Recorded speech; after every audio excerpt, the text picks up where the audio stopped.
இந்த தப்பை மட்டும் நீங்க செஞ்சிடாதீங்க. அப்படி செஞ்சீங்கன்னா உங்க மோட்டார்ல பல ஆயிரத்தை நீங்க எடுக்கிற மாதிரி நேரிடும். ஆக்சுவலா இதுல என்ன ப்ராப்ளம் அப்படின்னா, இந்த எம்பலர் இருக்கு இல்லையா, பம்ப்ல இருந்து கட்ட ட்ரை பண்ணிருக்காங்க பேரிங்லாம் மாத்துறதுக்கு.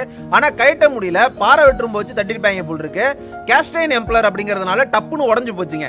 இந்த மாதிரி எம்பலர் வரல அப்படின்னா நம்ம ஹைட்ராலிக் பிரஸ்ல வச்சு லோட் பண்ணும்போது கண்டிப்பா வந்துடும். ஒருவேளை ஹைட்ராலிக் பிரஸ்ல வச்சும் வரல, உடையிற கண்டிஷன் போகுது அப்படின்னா அந்த எம்பலர் லைட்டா கேஸ் கட்டிங்க வச்சு பழுக்க ஹீட் பண்ணி அதுல கொஞ்சோண்டு கூலிங்கா தண்ணியை விட்டோம் அப்படின்னா வராத எம்பலர் கூட வந்துரும். ஆக்சுவலா பாத்தீங்கன்னா இதுல எம்பலர் உடைஞ்சதோட போயிடுச்சு. ஒருவேளை பாடி உடைஞ்சிருச்சுன்னா வாடிக்கையாளருக்கு ஏகப்பட்ட செலவை எடுத்து விட்டுடும். தயவு செஞ்சு இந்த மாதிரி தட்டாதீங்க. எல்லாம் ஒரு நப்பாசை தான், எம்பலரை கட்டிட்டா ஈஸியா பேரிங்க மாத்திரலாமே அப்படின்னு ஒரு ஆசை தான். பட் ஆனா இந்த மாதிரி நேரங்கள்ல நம்ம புத்திசாலித்தனமா யோசிக்கணும். வரல அப்படின்னா அப்படியே நிறுத்திட்டு இந்த மாதிரி ஹைட்ராலிக் பிரஸ்ல வச்சு வாழைப்பழம் மாதிரி கைட்டி எடுத்துடலாம். இப்ப பாத்தீங்கன்னா உங்களுக்கு தெரியும், எல்லாத்தையும் அக்கு வேற ஆணி வேற கைட்டிட்டோம்.